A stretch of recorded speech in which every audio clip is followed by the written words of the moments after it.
What up, it's your boy Dvrth back at it again with another video, and today we are here with Attack on Titan Season 4, Episode 19. Last episode, Zeke finally showed up. However, he was what seems like promptly handled by Peak and Commander Magath. So now he's pretty much in dire straits, which, while it seems like a good thing for Marley, for the viewer, we actually know that that could actually lead to some um,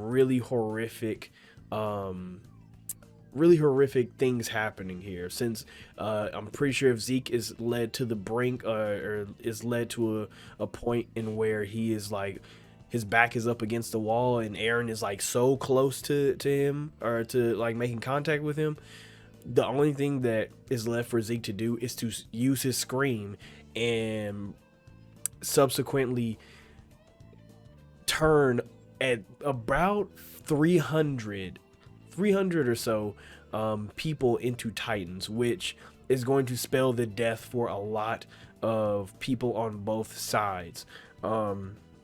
So while it does look a little good, it looks a little good for Marley, since with the whole taking down Zeke off the wall thing. It's still, I don't know. We also had I was about to say Sasha, Jesus Christ, total opposite. We saw Gabby have a revelation of not not everybody on the island being a horrible person. They're them just being humans, right? So a lot of revelations going on, a lot of absolute scary implications also being shown in the past two episodes. But we're gonna see what happens real quick before we get into the video. However, I want to take a bit of, with that, instead of just shilling for the subscribe, all the other stuff real quick. I want to say, if you aren't in the Discord, if there's any time to join the Discord right now, it would be this moment, mostly because like somebody in our community, and one of our longtime subscribers came down with COVID recently. Not Pork is like a very integral, you know supporter of our community, and hearing one of the people from our little close knit group of subscribers and just anime fans being sick with something that I consider is very scary. Just looking to see everybody kind of gather around and show support on him, making a speedy recovery and stuff. So if you haven't, whether you comment down below or join the Discord and hit him up, or wherever if you just know him in your personal social media life, whatever, just take some time out of your day, make sure that he's okay, make sure that he's staying hydrated, or whatever you can possibly do to survive that thing, which makes it sound like he's dying of I don't know, Ymir's curse. But basically, just go show some support to him specifically. You know, I don't really care where you are in the political spectrum of the whole COVID thing. Doesn't really matter to me. Just right now, it's just that somebody is rather sick, and I would like to extend some thoughts and prayers. But yeah, just support the people in the community, whether it's in this community, or outside of somebody, or outside in somebody else's community. Just try to support each other. So hopefully my man's is back on his feet and feeling a little bit better soon, sooner rather than later. So with all that out the way, let's get our headphones, make sure that they are on. Them bitches is on, and let's just get into this. Fuck, we're getting the OP off break. It's about to be a serious fucking episode. God, I love this OP. Oh my god, bro. Niggas really don't understand how good this OP is. Like, this shit is so fucking hard. God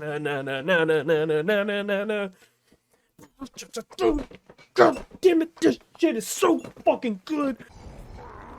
Boy, get your bitch ass out of here. We got humanity to kill. Stop it. You stop that shit, Galliard. Ooh, that's a. Ooh, yeah, that's a vital hit. Oh my god. Okay, Aaron, wait. Aaron, wait. Aaron, wait. Yeah, this is the end game. Aaron said, I don't give a fuck about your Titan dog. I will kill you. Oh shit. Oh, that was a hard. Nice save. Is that Connie? Good shit, Connie. Everybody survive. Please survive. Oh my god, this OST is kind of hard. Nice. Oh shit. Everybody, please stay alive.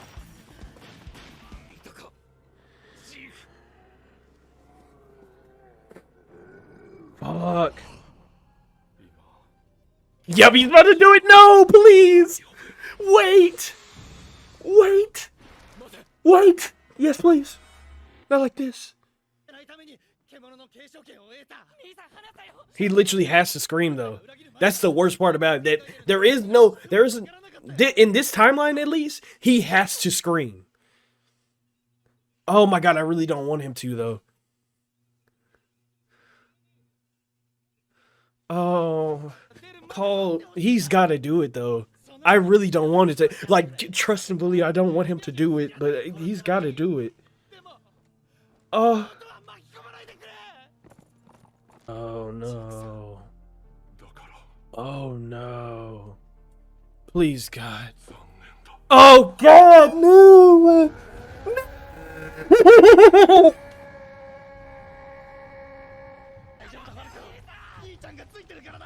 No!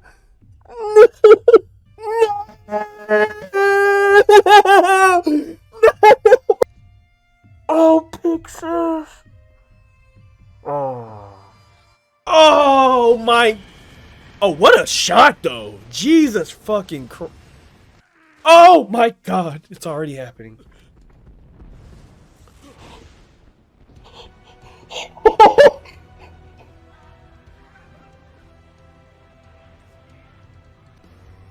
Falco, no.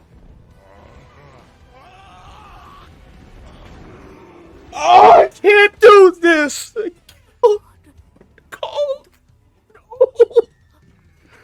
Oh my god! God damn, Colt! What a real nigga! Literally don't. Oh my, nice move, Aaron. What the fuck? Oh my god! Holy shit! No! Oh, god damn it! Oh no!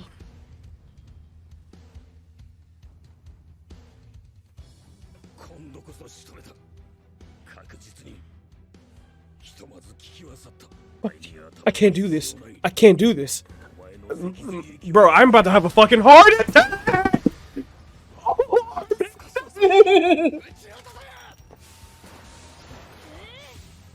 Oh my, Mika! Somebody, please, somebody, please, somebody. Where's my fucking inhaler, bro? No fucking way. Jesus fucking Christ! Alright, Reiner! I can't. I'm about to have a. Oh, dude. Oh no. Oh, this is the worst shit I have seen. What the fuck? What the fuck?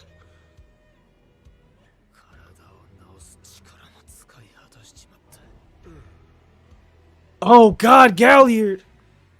Oh, Galliard, no. He's about to let him eat him! No way! Get me here! No!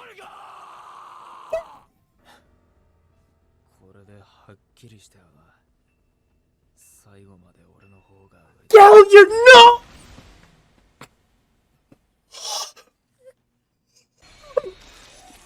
What the fuck? What is happening? Aaron, what the fuck was that? Fuck! Nice! I can't do this, bro. This shit is too much. I can't do this.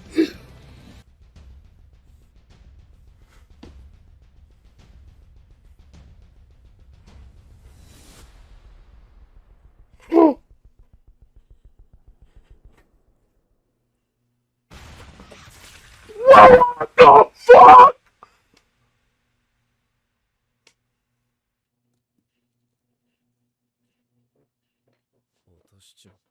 Oh my god, he dropped it. He don't really fuck with the plan for real. What the fuck is happening? What the fuck is happening? What the fuck is happening? Bro, what the fuck is happening? Like real shit. What the fuck is Oh, it's fucking over. Oh, that's game. That's game. Holy fuck, that's game. Holy fuck. What is going the fuck?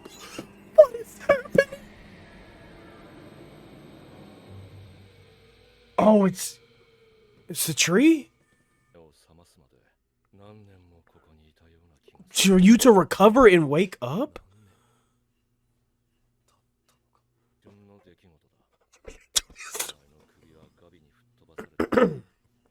Alright. Make contact with me before you pass. Succeeded. We obtained. Oh shit. That's game.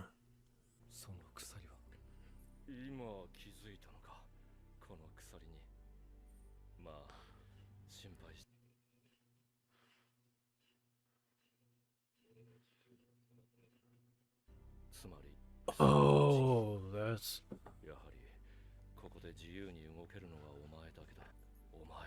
Nah, this is... This is it. This is it. Holy fuck. This is so much to take in. This is it. That's not what we're doing. That's not what we're doing. We're about to do something totally different. Yeah, why would you think he was going along with that plan, bro? Right, why would you think that he would go along with that plan?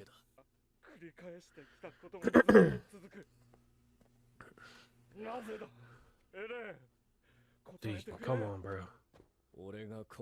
That's what the fuck? God damn it. What the fuck?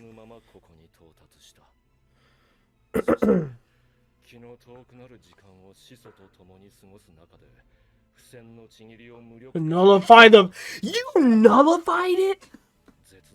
Dog. No way, no way, we're not, no. You're bringing him back?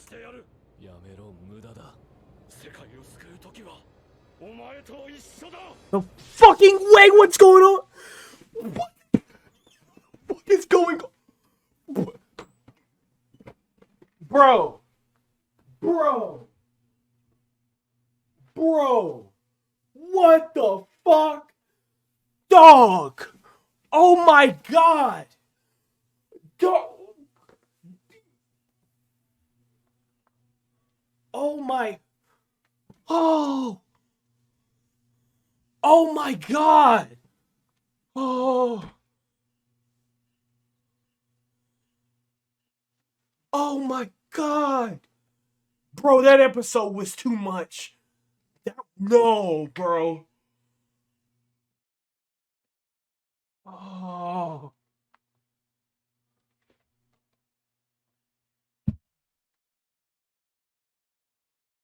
Shit. Oh my god. Oh my god.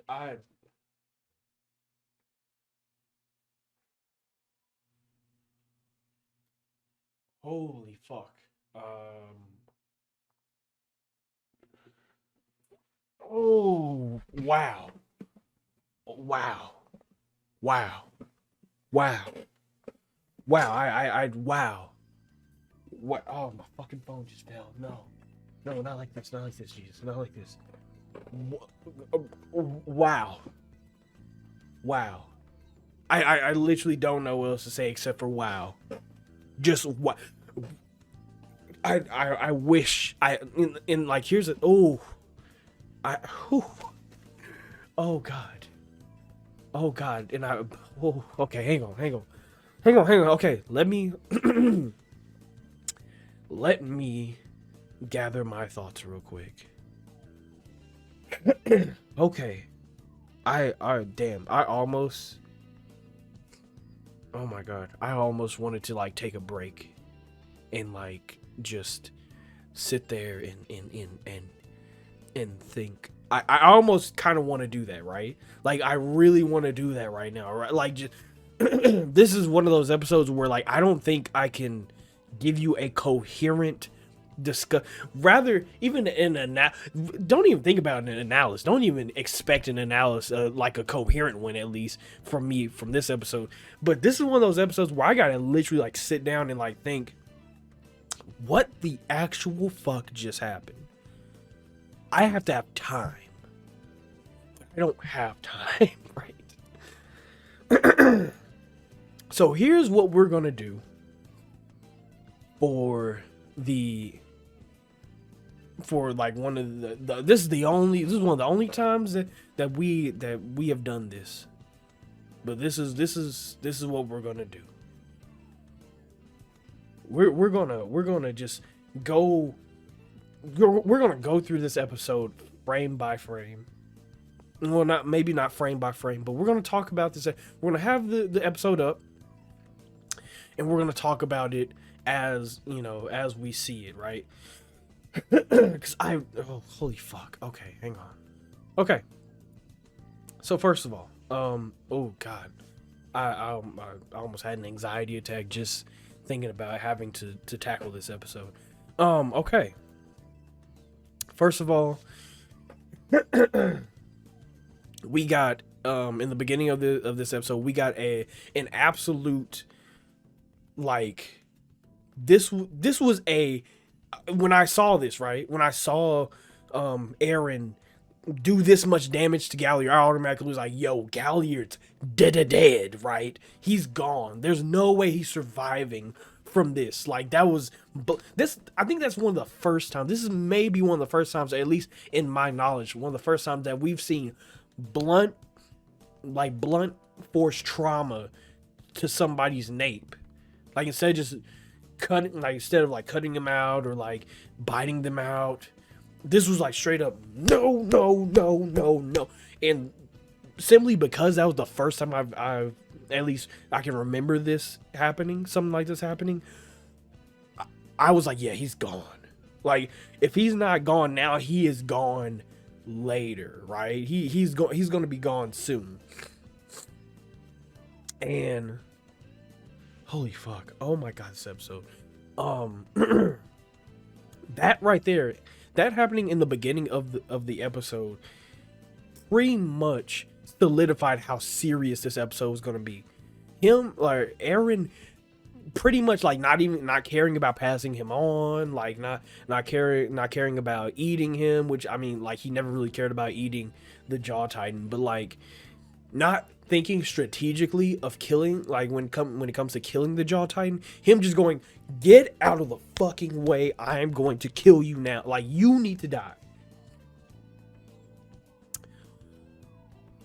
That automatically told me this is the end game. I mean, of course it's the end game, right? But this was like Eren basically telling the viewer, no, this is the end game for real, right? This is the plan. So automatically I'm like, Galliard's gone, right? Galliard's dead. But oh god. I don't even know, bro. Okay, so obviously Galliard dead, right? and then we get the whole we get to see our team, our squad, you know, the people that we watch grow up. We see them actually lead an assault on the Marleyan soldiers. You know, they're doing really good. You know, they're taking out that expected from our people, right? And we also see the Vanguard, which truly valiant effort by the Vanguard. And I'm literally just doing this so we can get to the end. So we can get to because we really need to talk about the end, right? Like that last 10 minutes of episode, that last 7 minutes of episode, we need to talk about that, right? Truly valiant effort. Seeing the Vanguard charging in and just doing what they gotta do, right? Great. One of another moment in where I was like, oh shit, this is the end, is right here seeing Yelena just sitting atop the little castle building, whatever, amongst all the wreckage, and just meditating. I mean, just having the time. I mean, just zen the fuck out. It seems like, at least from behind, it seems like she is zened the fuck out. She understands that this is it. But oh fuck. Because at this point, I'm like, yo, if Yelena's chilled out about what's happening, I'm afraid of what's happening, right? So there's that. Fuck. And we see everybody pull out all the stops of this episode. We see Zeke get double tapped. You know, we see Aaron use his hardening to fuse Reiner and himself together so he can jump out of his. Dear God, right? Not only that, but we see Reiner use a tactic that I actually wasn't expecting, where he he sparked some memories with Galliard, or for Galliard, you know, where he gives him the strength to get the fuck up, right? Oh dude, and bro, Galliard, dear God, I feel so bad for Galliard. As much as I was rooting for Aaron whenever he was fighting Galliard, and I feel so bad for Galliard, because God, he's going through some shit too. Here's what I really want to talk about though. Here's a part that I really want to talk about, which is Holt and Falco. This part was tough to watch. This was tough. This was genuinely tough to watch because in this part of the episode, Colt is very much pulling on the heartstrings of Zeke to be like, yo, please do not use a scream. Please, let my brother live. How and this is, I can't blame Colt. I can't blame Colt for making this plea and being like, yo, don't kill Falco, because I don't want Falco to die either, right? But if there's anything I can't also do, it is blame Zeke, because as soon as he says, yo, please don't kill Falco, it's my brother, I'm sure you don't want to kill him, please don't do it, and he's begging, he is pleading, and it is so hard to see him. It is so hard to see him so desperate to save his brother. But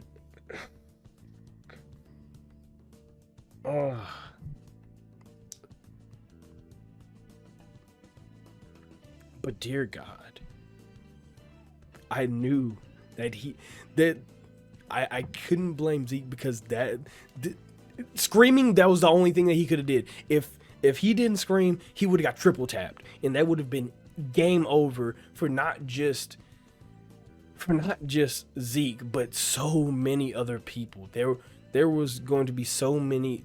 The world was not going to be set on the correct path if if Zeke hadn't screamed.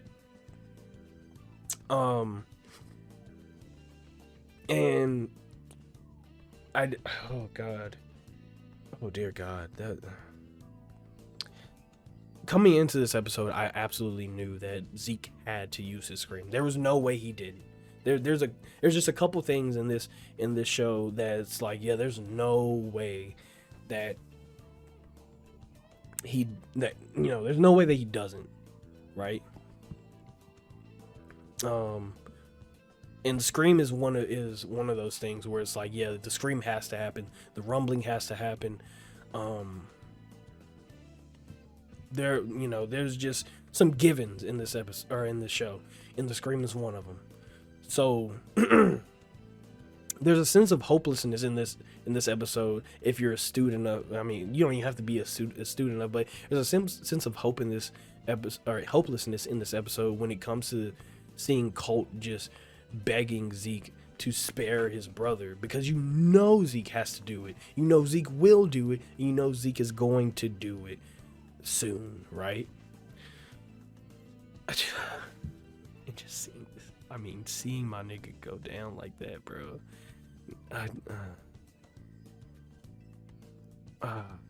Dear God. But like, oh man, the scene is even worse because of what happens to Cole. Because at this point, the obvious answer to Zeke using the scream is like, Colt, get the fuck out of there, because he's about to turn. It's not just a, oh my God, he's a Titan, he's gonna eat you. It's when a Titan turns, it is scolding. It is a scolding heat that is absolutely going to kill you in the worst way possible. But seeing how dedicated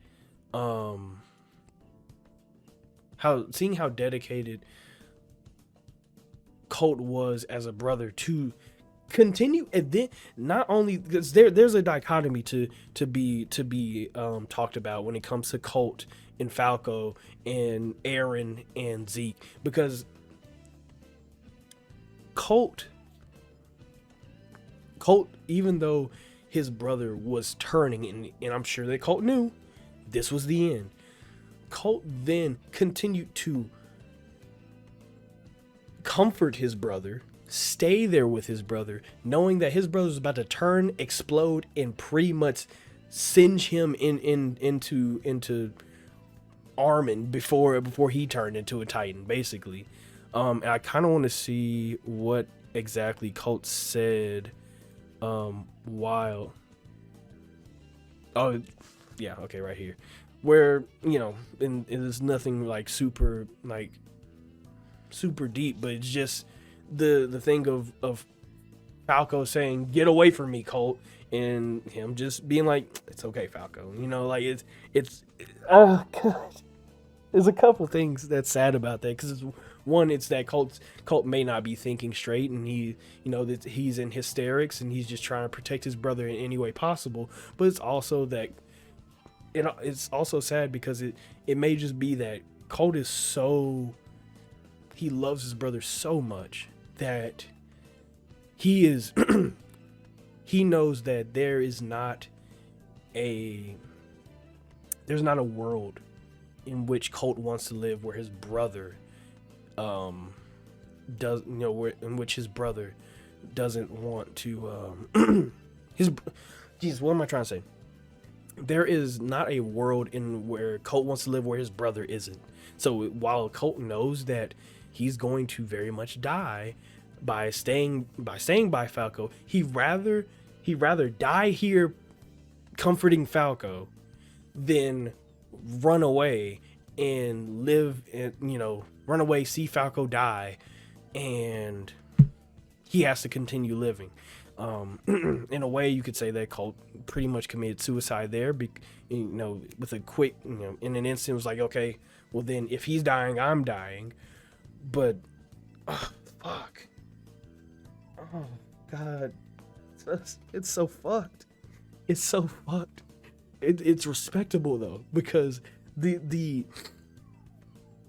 we have to kind of look at it in the same way that like in like season 3 part 2, where Armin like cooks himself in order, in order to save Eren, or in order to take down the colossal titan, where he believed in something so much, or he cared about somebody so much to where he just sat there and cooked. And as much, and I remember that episode, and how I felt in that episode, and how sad I was in that episode, but also how proud I was of Armin in that episode. And it's kind of like the same thing for Colt here, where I'm like, oh dude, you just sat there and cooked because you loved somebody that is love, right? And that's why I've said before, where I truly believe at the core of Attack on Titan, it is a love story. Because that, you know how much you have to love somebody to cook for them, to just sit there and be set ablaze. Dog, do you know how hot that is? Do you know how fucking hot that is, dog? I think that's one thing that in the Attack on Titan like story, people take for granted. One mechanic that they take for granted is how hot a Titan is, like how scaldingly hot a Titan is, right? I know that like in like season 1, one of the things that in season 1 where like Eren gets eaten and his arm's gone and all that other stuff, I never thought that Eren was dead because he got eaten. I thought that Eren was dead because he's in the stomach of a Titan who we have previously been told before the episode that they are hot. The outside of them is hot. They run extremely high temperatures. So inside of a Titan, you just cook. Like that's one thing that's one mechanic that was very much or at least I feel like maybe a lot of people may have looked over in the beginning of the show, that like you just cook when you get, if you don't die from just being bitten in half, you are going to die from heat exposure quickly. So you can only imagine how hot it is to be near a Titan when it just starts cooking, right? When it just starts absolutely cooking. So, much respect to Colt. However, fuck, dude, right? Fuck. I love the visuals of this episode. This episode had, oh my god, this episode went absolutely insane for the visuals. Seeing Mikasa, fight, seeing Armin fight, seeing the transfer, as horrific the transformations were, seeing this transformation part, seeing the lights go up, seeing everybody like start glowing, and seeing the veins in visually, this episode was insane. This season has been visually pleasing. I know a lot of people have had problems with the visuals because it's a change of studio, and hey man, you know how people are, but visually this season has been really good for me. But this episode, dear god, the visuals were on point. Like this shot, let me see if I can get it. Fuck no, fucking whatever. This shot, the shot of the whole town and the lights going up and all the Titans being summoned was insane. The seeing like the Titans in the like looming in the smoke and just being absolutely eerie and terrifying, it brought back some of that fear that we had in the beginning of the show, that primal fear of the Titans that we've had in the beginning of the show, where they were just scary, like back when the show was being touted as like a horror. It kind of brought that back, because in in season 4 we haven't really got much of like just regular Titans. We've had Levi fighting the Titans in the forest. We've had the Titans that got dropped in episode 1 of season 4, but we really haven't got that straight up reminder of how scary Titans were. But in this episode, they definitely hit the nail on the head. Seeing the Titan like kind of run at somebody on the roof and just no thought to it and just bite down on them. It like that's jump scare worthy to me. Like, it was just, they hit the fear of the Titan. They hit the nail on the head when it came to the fear of the Titans, and I love it and much respect to the studio for nailing that, because that was great. That was absolutely great. Falco's Titan is absolutely fucking horrifying, and ugly as fuck, but mostly horrifying. What else, man? I don't know. We had the fight that was great. Seeing Falco try to eat Reiner, which was the plan technically, so I was almost like, yeah, he's probably going to eat Reiner. But also seeing Galliard come out and once again save Reiner's ass, which he has been doing since the beginning of since the beginning of season 4, by sacrificing himself, much like his brother would, which is a good thing. Seeing him do exactly what his brother would do, which is kind of like Ben Galliard's storyline in a way, of him trying to figure out why his brother would save somebody like Reiner. I don't understand why my brother would do that, or just seeing Galliard continue that theme. One is heartbreaking because Galliard himself is cool, but fuck, man, it just sucks to see him go. It really sucks to see him go. But he had a really fucking cool ending to his story. So now I guess my man Falco is going to be the Jaw Titan, which I'm trying to think how exactly that would fit. Like, how is that going to affect the story? Like, Falco being the Jaw Titan, like, of course it affects the story in the way of like Falco, like, he's going to live longer. Okay, cool. He's not going to die right here. But how is Falco's Jaw Titan going to look? Here's one thing about Falco having the Jaw Titan now. There was something that I always wondered since the beginning of part 4. It was like an offhand kind of line in like episode 2, where one dude was like looking up. He's like, "Do we have any Titans that can fly?" I was like, that would be cool. But we got the episode before that, we got introduced to Falco, who I was like, oh yeah, okay, his name's Falco. But as soon as I heard him say it, I was like, I wonder if Falco were to turn into a Titan, could he be the first flying Titan? Which would be cool. Stupid. But it would be cool if Falco were to become, because here's another thing, a reason why I would think that is because, not just because his name's Falco, right? But also is that the Jaw Titan is meant to be fast, nimble, just very quick and agile. If Falco were to turn into a bird-like Titan, that would still be in the realm of abilities that the Jaw Titan would have. However, he's probably just gonna be a normal Jaw Titan, right? But it would be cool and useful if he were to become a bird-like Titan.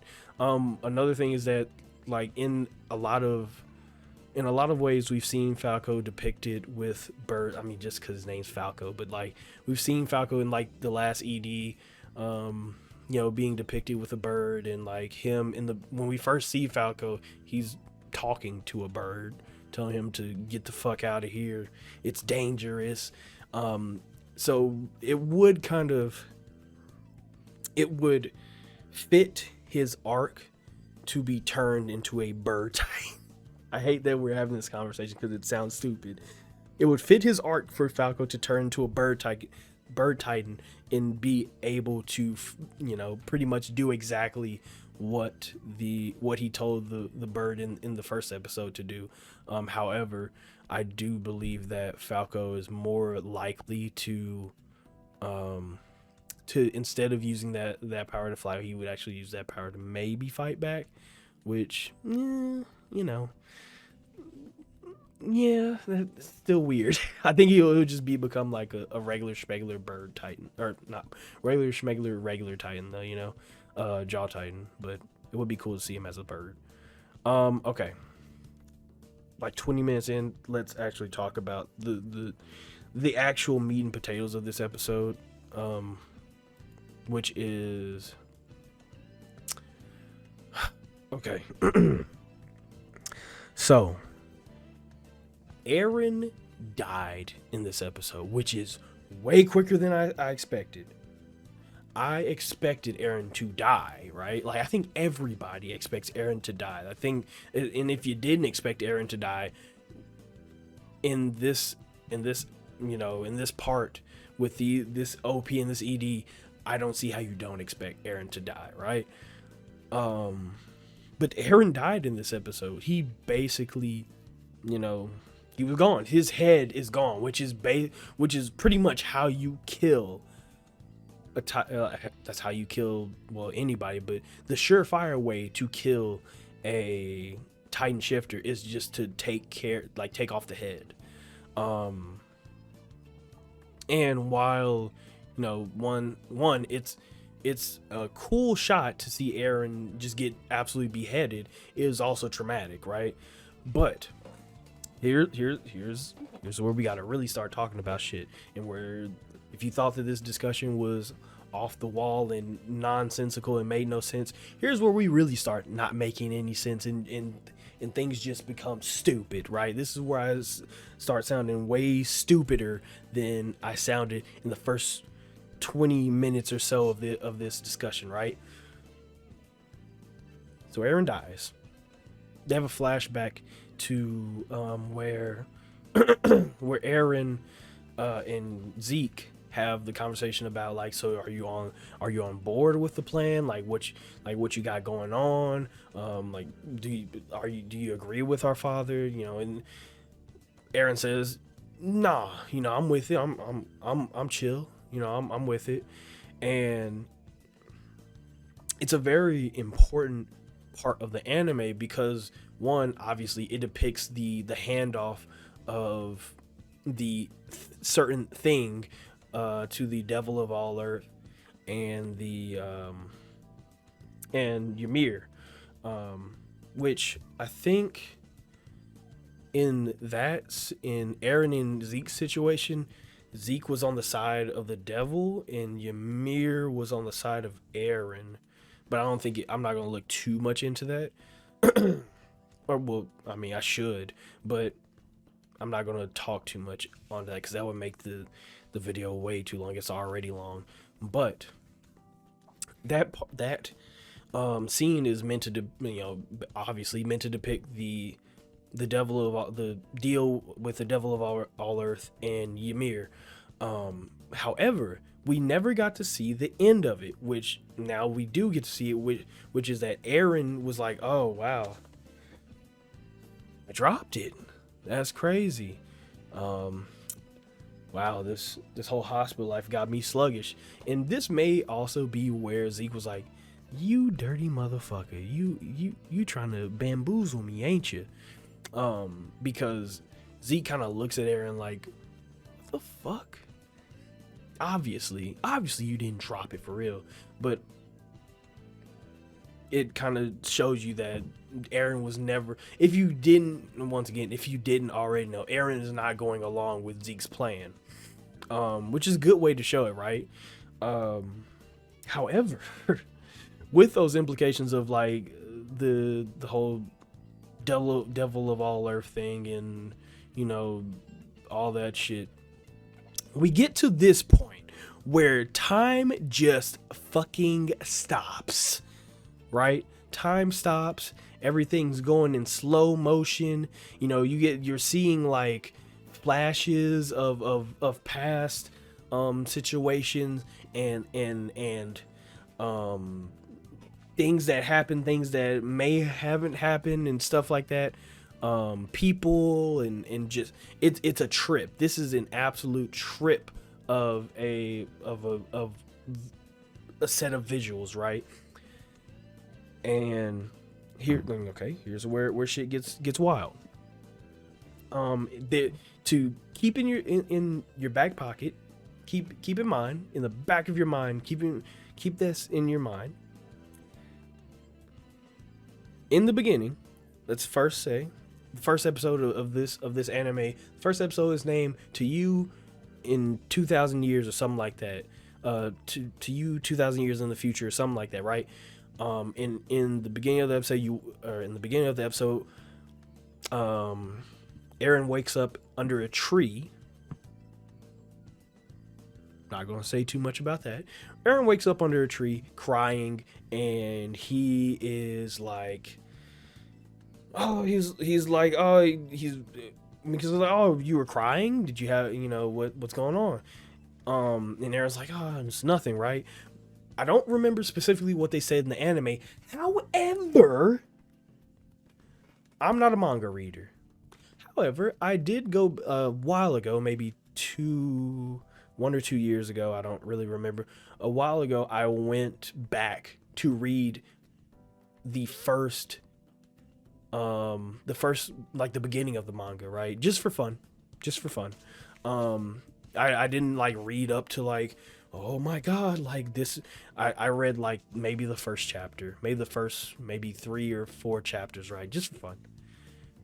But out of all that, the most interesting thing that is said in the manga, as the for the small amount that I've read in the manga, the most interesting that was said was the first words out of Eren's mouth, which is totally different from the anime.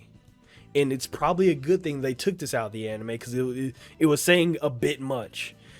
In the manga, I believe Eren specifically says, it felt like I was having the longest dream ever, or something like he said something like it felt like I was having a really long dream, or something to that effect. And when I saw this, I was like, what the fuck? Because at this moment, keep in mind, this was a while ago.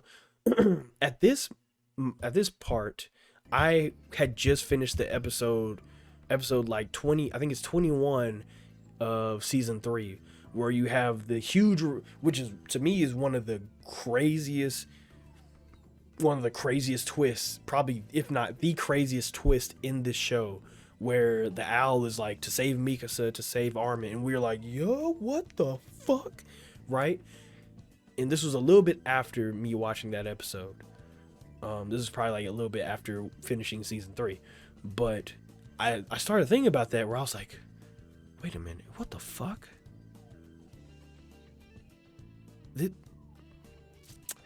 It's obvious that in this realm, shit just happens all at once, right? Obviously, like Zeke said, shit just happens all at once.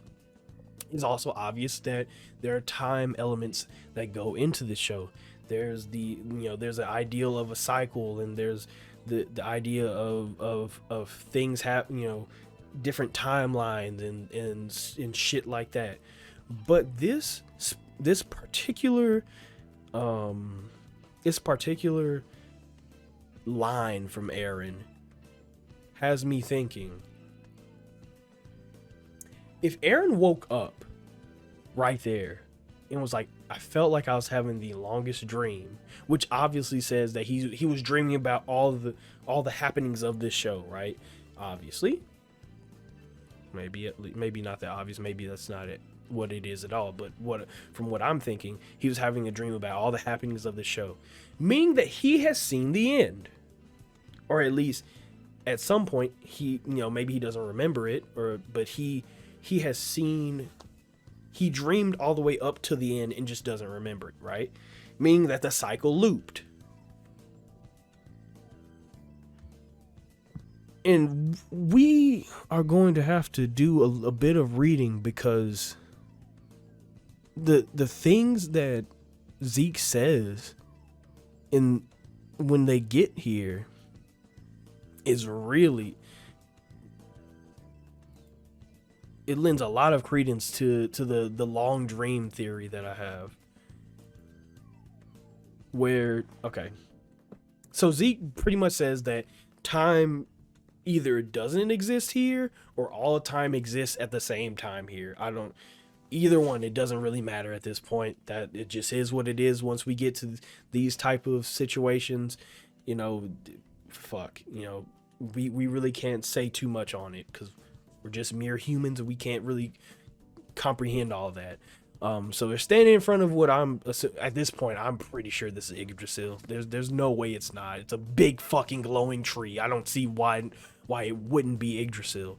So we're standing in front of Yggdrasil, and Zeke is saying that in this place he's been waiting for Aaron for what has felt like years. A long fucking time. Aaron's finally here, meaning that he passed, and also meaning that Zeke has passed. However, now that they are presented with basically a god power, in which I don't know exactly what Zeke's about to do with it. I have to like do a little bit more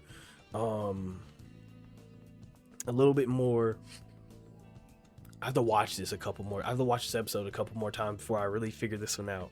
I'm not sure what Zeke plans on doing with this power. However, I will say that with this god power, I'm not exactly counting them, even though they said yes, they both passed, which I believe it. They have both died right now. I'm not counting them out, especially with what Zeke said in the beginning, or at the end there in this episode, and what they have done. Like, we have pretty much already seen Zeke be remade in this place. You know, the founder Ymir can make many things. She makes titans, and apparently she can make the chains as well, which is how Zeke tricked Aaron in thinking that he was none the wiser. But since this is, let's get back to the whole time thing. Since this is a place where all time exists, I'm wondering, it makes me wonder more what Aaron's plan was.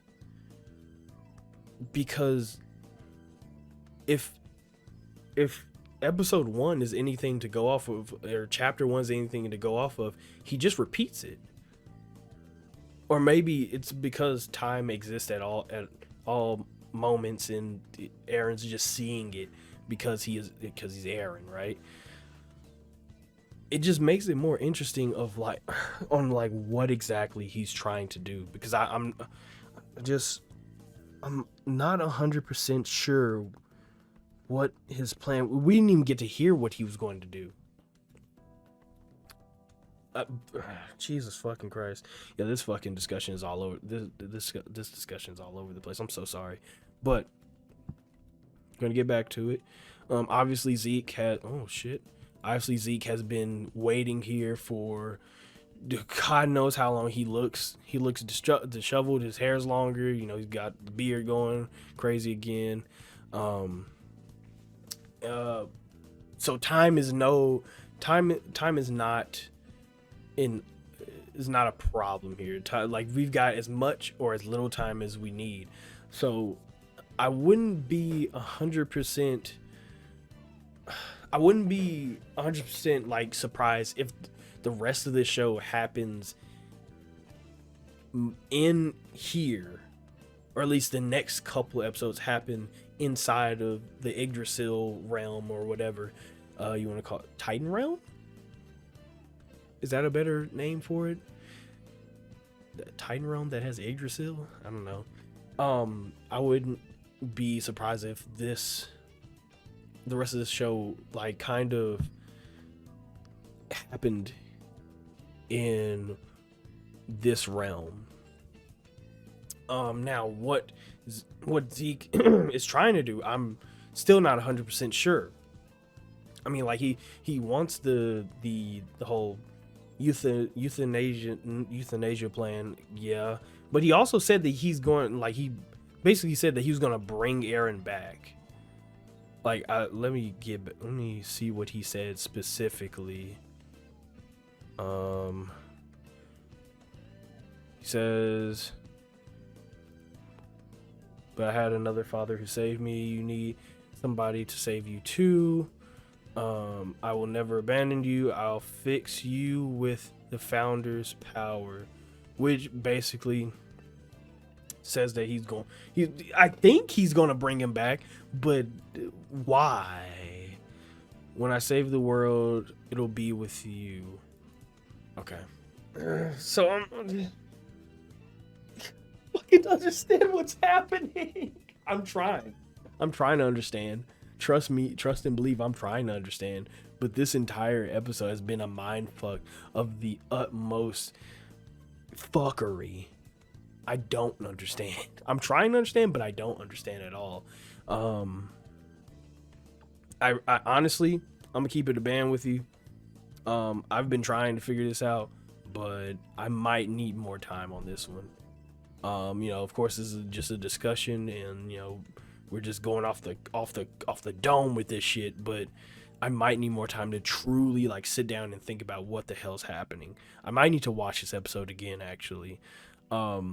But here, before I actually sit down and like rethink this, because this video is like super long anyway.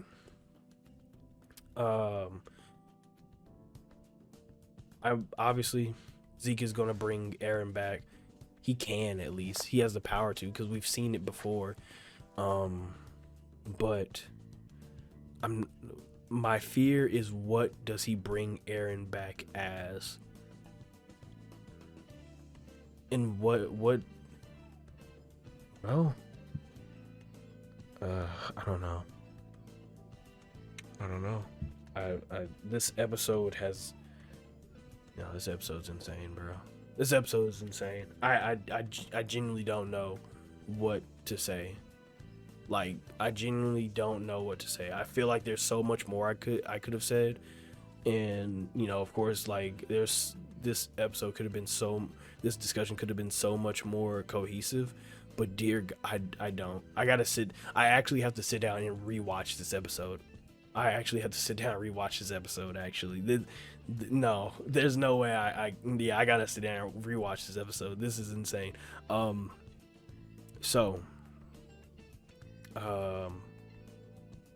Jesus. I might come back real quick and talk about it, but if not, and I just have to make another video of it, because I really want to talk like in depth about this episode, like without the first time watching kind of jitters, just being sensory overload. If I don't come back, if you haven't already, subscribe, like, comment, all those stuff. If you're just a lurker, I appreciate you too. If you have any requests, whether it be more Attack on Titan or something totally different, the best place to that in is always my social media. Link's going to be in the description. And if you want these episodes early, subscribe to my page. Not early, full length for these reactions are going to be on Patreon. Links are going to be in the description for that as well. So if with all that being said, dear God, I'm all over the place.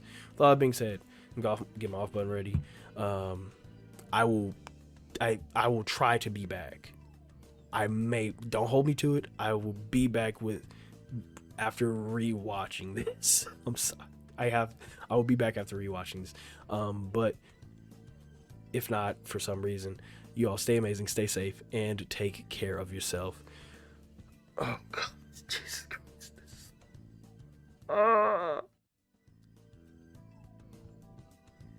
Okay. I'm back. I rewatched the episode.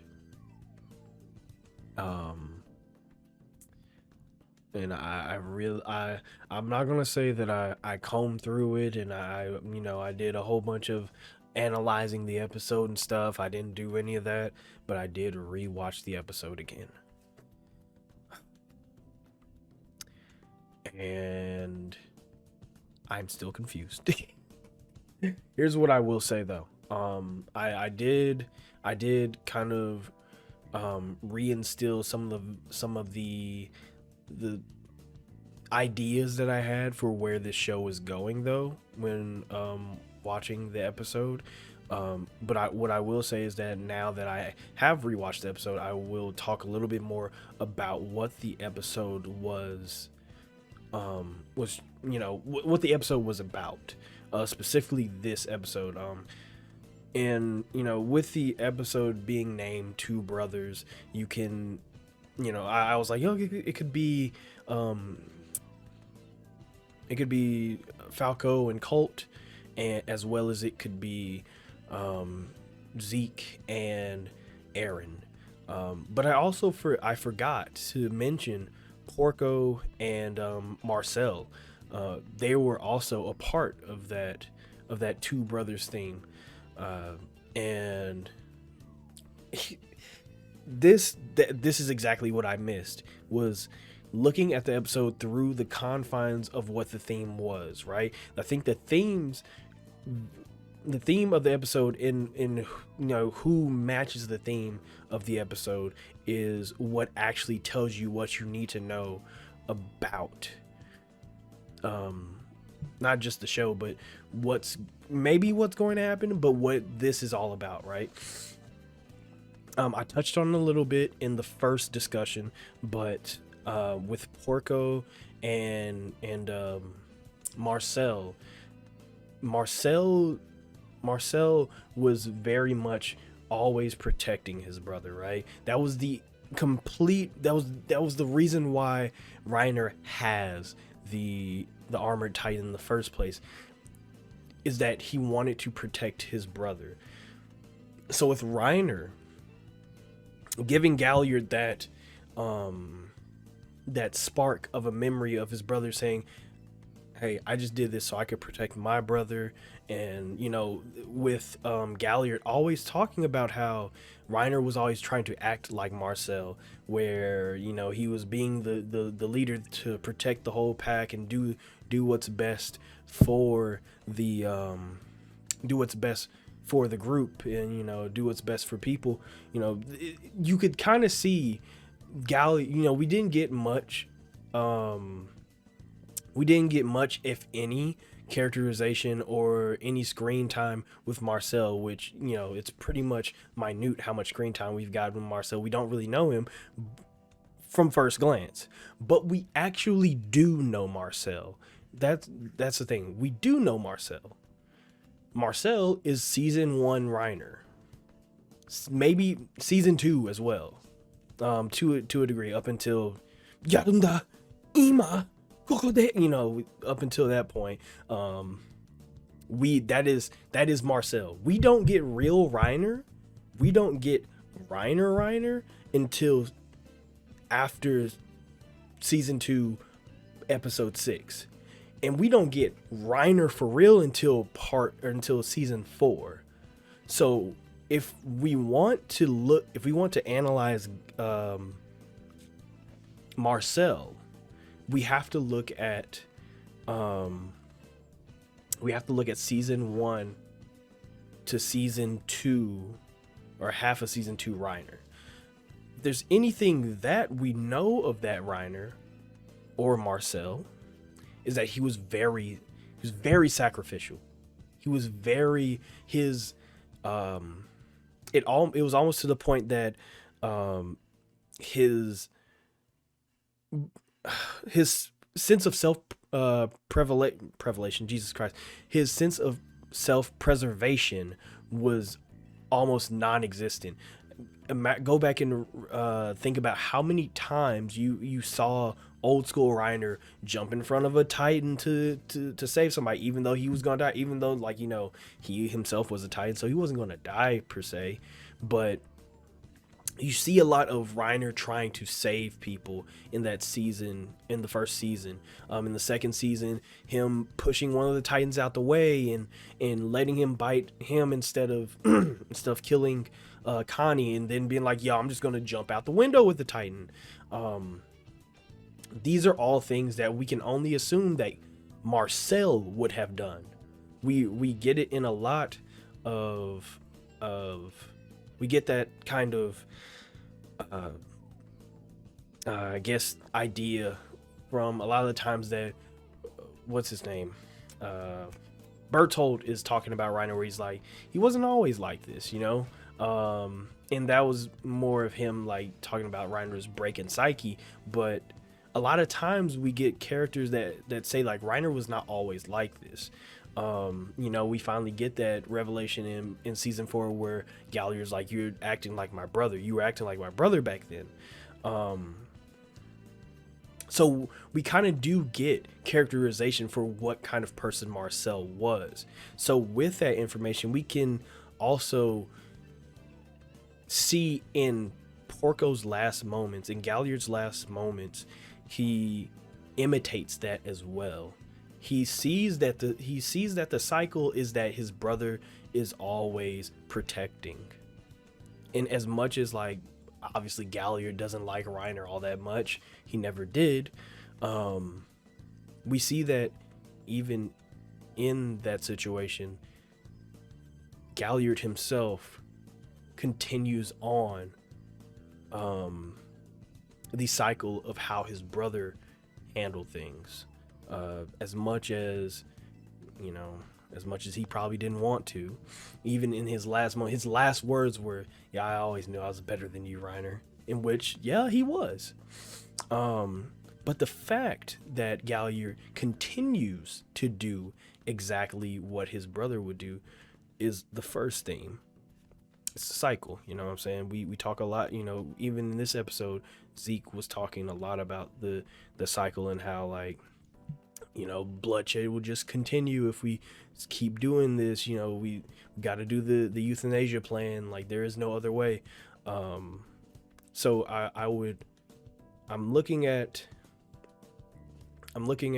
Galliard or Porco and Marcel's brotherly relationship as I'm going to take that as like the cycle. I'm going to take that as people continuing to do what people do regardless of whether it's good or bad, right? So, you know, it's a great send-off for Galliard because he's continuing his brother's legacy in sacrificing himself, in saving Reiner. But for 2, it kind of speaks to the bigger themes of what the show is trying to convey. And second of all, we go to the next set of brothers, which is Colt and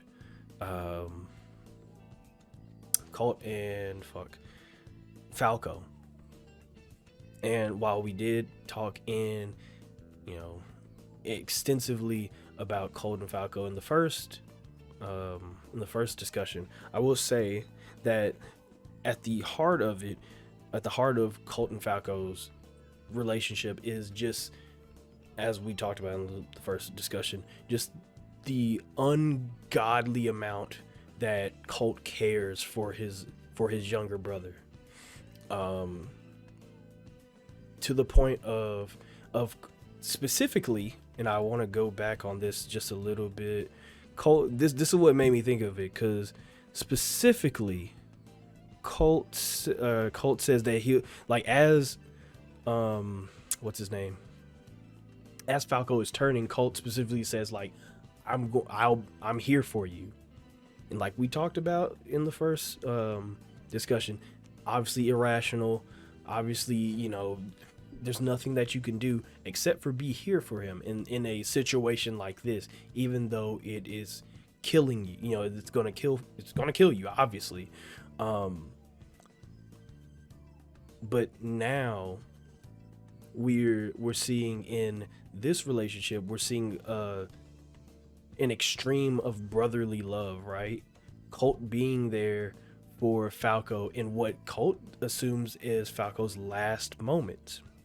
It's both their, you know, he assumes that this is both their last moment. If this is the end, I'm going to spend it here with you, right?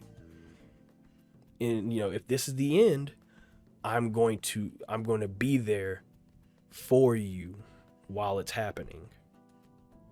So if we take that relationship, if we take Porco's relationship, and we take Falco. Geez, I said Porco. If we take Porco and Marcel's relationship, and we take Falco and Colt's relationship, I think if we do a bit of storytelling addition, we get Zeke and Aaron's relationship.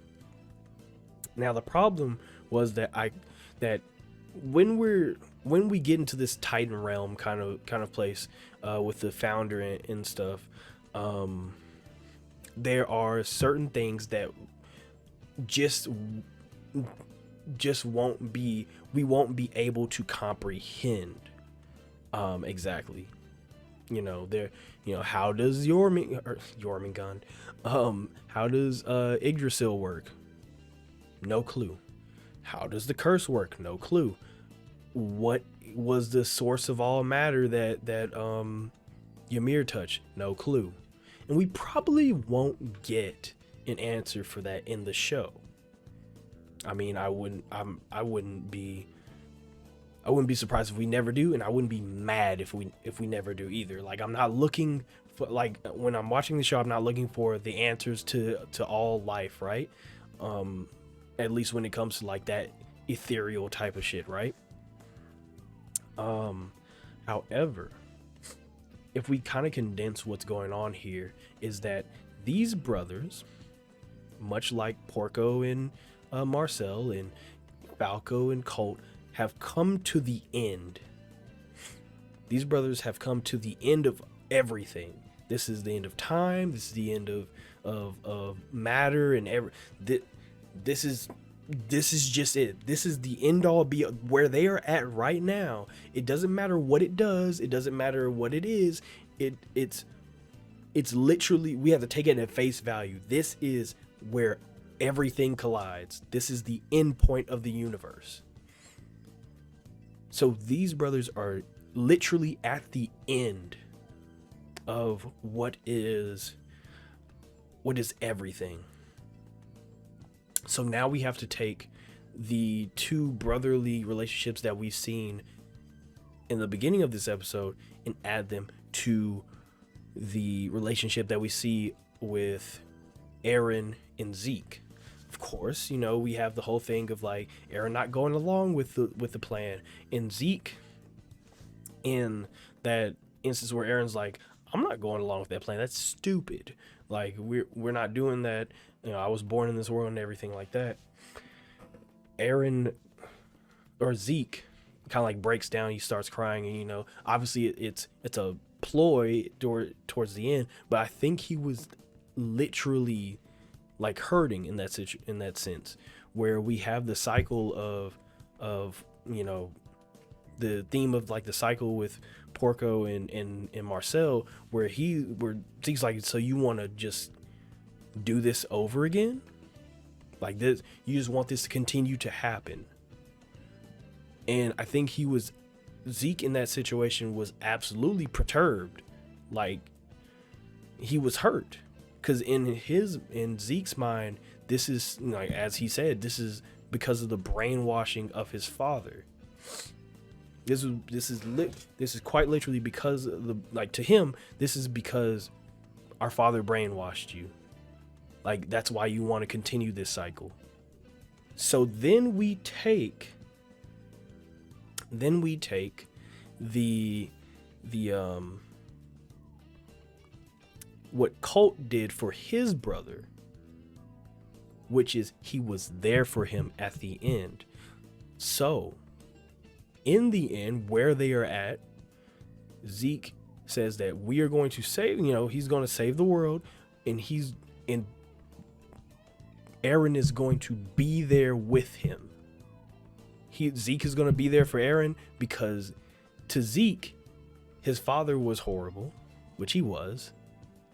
His father did a lot of brainwashing, but Zeke had another father to take him out of that.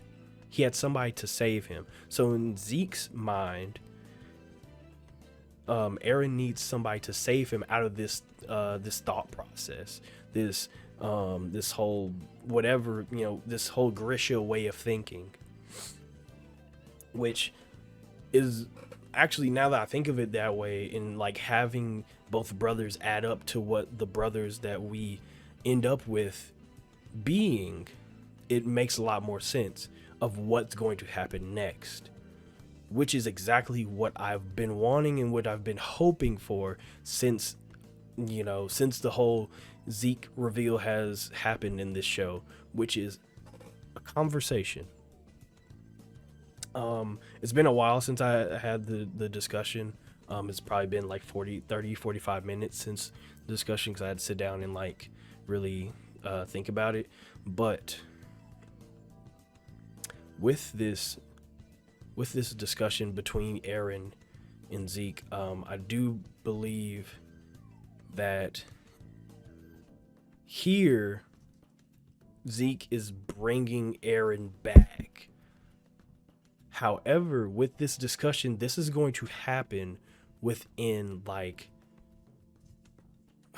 I don't know, like this discussion is going to happen within all timelines. This is a moment for Zeke to kind of explain himself, and this is a moment to have the discussion of all discussions, like while looking back on looking back on the world and be like, this is why we're doing this, Aaron, why, because as much as Zeke has said, like, I figured it out, Aaron, you were just a key, all this other stuff, I'm not 100% sure. Like, if Zeke has to have this conversation with Aaron, and yes, he could have this conversation with Aaron simply because he wants to be there for him, and that's just in his character. But if Zeke has to have this conversation with Aaron, it makes me think because I'm like, now I'm not 100% sure how much power Zeke has to, and when it comes to like using this power, right? I'm not 100% sure how much power Zeke has, because if Zeke seems very steadfast in this plan, he would have just did it. If he really had the power to do it, he would have just did it.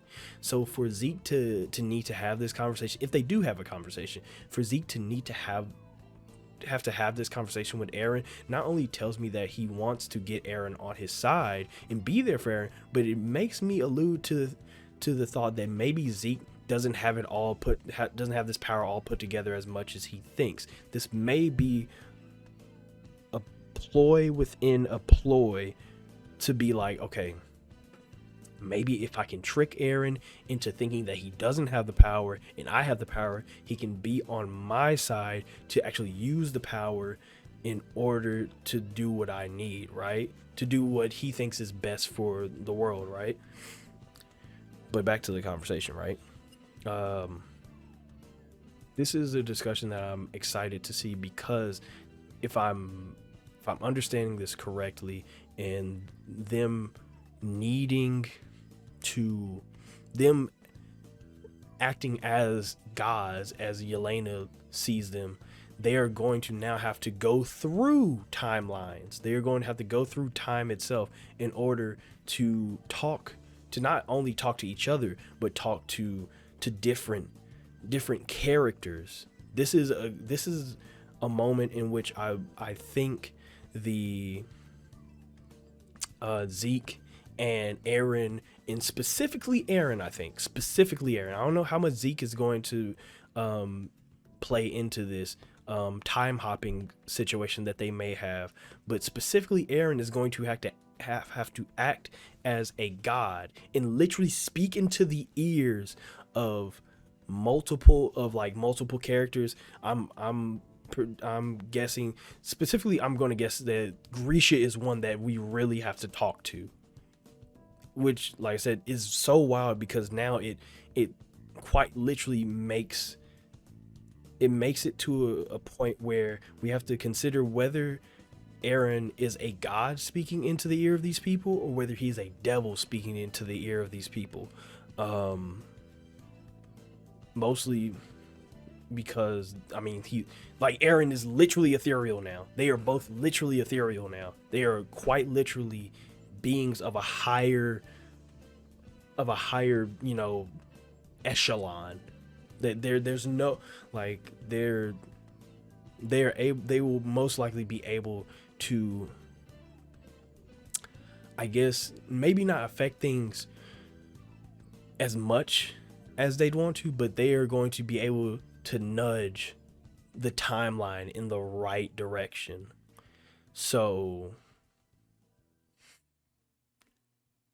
I still stand by like a lot of this show, a lot of the rest of this show taking place in this more Titan realm thing where they're going to be hopping through timelines and talking to different characters and having a conversation in order to figure out which brother is correct, which god is correct, or which devil is correct, or which brother is a god, which one's a devil.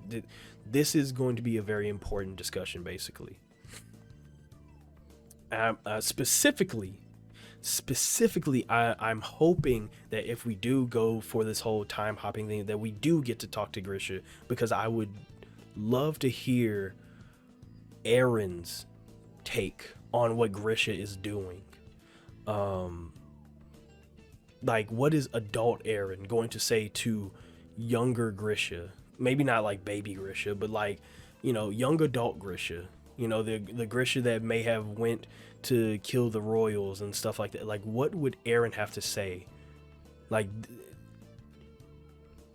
this could very well be like one of the, I mean, obviously it's going to be one of the most important parts of Attack on Titan. Not just because, you know, we're using the god powers finally, and, you know, the rumbling's probably going to happen and all, but this is the most important part of Attack on Titan, simply because I'm hoping they're about to do something that I kind of wish that a lot of, maybe not a lot of anime, but I would wish that would happen towards the end of the show, right? Is that older versions of people in this situation, Aaron, an older version of Aaron, is going to be able to talk to, you know, younger iterations of people, to finally figure out, you know, whether the human race is worth saving, or like whether it's just like nudging them into like, yo, this is what you should be doing, or just both of the brothers having whatever it's going to be. This is going to be one of the most important conversations of the entire show. Now I want to say that Zeke is like actually rebuilding Aaron's body, because when Zeke chains Aaron, you can see that Ymir is behind Aaron with her bucket, and last time we saw Ymir, you know, with her bucket or whatever, it was Zeke having his body rebuilt. So it's probably going to be Aaron getting constructed in the real world. However, and this is probably the last point, this is probably the last thing that we'll talk about, however, what exactly Zeke will bring Aaron back for, and how exactly Aaron will come back as, because now that he'll have this conversation with different timelines, I'm going to assume that Aaron's not going to come back the same. Like, Aaron is already not the same Aaron that we knew, but Aaron's definitely not going to come back the same. Aaron's going to come back something or somebody almost totally different, or somebody that has, for lack of a better term, seen the light. So with him potentially coming back to what I'm going to assume is the real world, we may get an Aaron that has finally understood how much he's going to have to sacrifice in order to do what what he sees as best for humanity. And I think what I'm trying to say is that I'm afraid to see what that looks like, because that could be terrifying. I still stand by Aaron like thinking that it's best to make a common enemy for humanity, and maybe turning into a devil simply to bring people together. That's still on the table, but it could be something completely more. It could be something really simple like that, or it could be something extremely complicated. At this point, like I said, we're dealing with things that aren't exactly in our realm of understanding. So what could happen is kind of up in the air. However, we can kind of just, I guess, theorize what exactly could happen. Of course, I still think that, I'm never going to let go of this, but I'm sure that Aaron still dies at the end. He's already dead, but even if he gets brought back, he's going to die. No way he doesn't, right? I guess one more little tidbit to point out is that Zeke did say, or not only Zeke but Aaron, it was kind of like noticed by both that Ymir is also a slave to whatever is going on, right? Ymir has no free will of her own. She's just creating constantly or rebuilding constantly. There's no real free will, real free will when it comes to Ymir. I'm interested in seeing whether we could do something to break that, and if we did, I'm not 100% sure what that spells for us. But also, and this is something that I just thought about this, but there's a couple loose ends that we have. When it comes to this story, and I'm not sure how exactly they're going to play into the rest of the story, but I do need to talk about it a little bit. Is the first one is Annie. Annie still has not come back. Annie, if she does, well, not even if, when she does come back,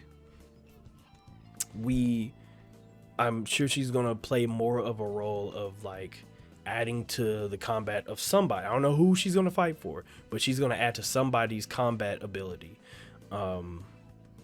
Also, maybe we'll have some little character stuff to flesh out Annie a little bit more, but Annie is still lurking. We still have to, we still have to kind of remind ourselves that Annie is in the background. She may come back at any time. Second, Levi. He's still out there. He's alive. There's obvious, there's no way he's not alive. However, he doesn't seem long for the world. But like we talked about, Levi doesn't need much. Levi doesn't need much to be a threat. So there's still Levi. I still believe that Levi may keep his promise to Erwin and actually kill Zeke. So no matter, even if Zeke comes back here, he still has Levi to worry about. Thirdly, and I think this is the most important. Loose end that even if Zeke dies, this is the biggest thing. Historia still has a kid. Historia is still pregnant, or maybe has already had this child. Last time we checked in with Historia, she seemed pretty far into her pregnancy. So I wouldn't be surprised if Historia is either having or has already had this kid. Now, this kid is going to be of royal blood. I'm not 100% sure what we do with a baby with royal blood, but I'm going to say that it's going to be terrifying and disturbing. We still have that kid out there, and we still don't know exactly whose kid it is. They said, they said like it was a farmhand, and like, he was out, he was out there, bullying her, but then, he had a change of heart or some shit. But I'm still not I don't believe that. And it may just have been that, just a one-off kind of thing. Because if there's anything about Attack on Titan in Isayama, is that he doesn't really write characters. And I think he even said this before. He doesn't really write characters. He just writes people. So we can't always kind of look at a character and be like, oh my God, they have to have like a bigger, more grand. They must play like a bigger, grander scheme in this. Sometimes they're just people. So there may not be a huge grand scheme with like who exactly is the father of Historia's kid, but it is still something to think about. If it isn't the farmhand, I don't want to say it's Eren, but maybe. I don't even know what that. I'm not gonna go any further on that. I would just say that there's still a loose end when it comes to Historia and her baby. We don't exactly know what's going to go on with that, but if Zeke does end up dying, they can still use the baby as the key to the rumbling. They can still do it. It's still, so I think that's the biggest thing, is that Zeke's death does not spell the end for the rumbling. You can still use the kid, which is horrible to think about. Absolutely, that's scary as hell to think about. But yeah, you can still use the kid. So, just to end off this discussion, I'm hoping that this next episode, or maybe the rest, or not the rest, but like a good portion of the rest of Attack on Titan is, a fair portion at least, is used to have a conversation or a debate between Eren and Zeke to see who is right. I think that's what it all comes down to. Both these brothers trying to see who is right in this situation, and I'm excited for it. Some of the best of Attack on Titan comes through dialogue. Well, not even some of the best of Attack on Titan comes through dialogue, and I'm going to assume that the end of this will be no different. I want this to end on dialogue, or at least want this to begin the end on dialogue. Yeah, I think that's what's going to happen here. So I'm excited. I'm glad that I did like a secondary discussion to like kind of iron out the kinks of the first discussion, because like Jesus Christ, when that episode was everywhere, that episode was so much going on that I could not coherently, I couldn't make coherent sentences, let alone actually have a discussion or a coherent discussion. So this was good to just like get all my feelings out after like calming down a little bit. So yeah, sorry for that first one, but here we are. So this is good. This is really oh my God, this is really fucking good. So I guess I'll say it again. If you haven't already, subscribe, like, comment, all the other stuff. If you're just a lurker, I appreciate you too. If you have any requests, whether it be more Attack on Titan or something totally different, the best place to that in is always my social media. Link's going to be in the description. Oh, And if you want these episodes early, but if you want the full length to these episodes or these reactions, the link's gonna be in the description for my Patreon. So with all that out the way, and this video is going to be too goddamn long. I'm so sorry. I'm so fucking sorry. You all stay amazing, stay safe, and take care of yourselves. Dear God, this video is so long.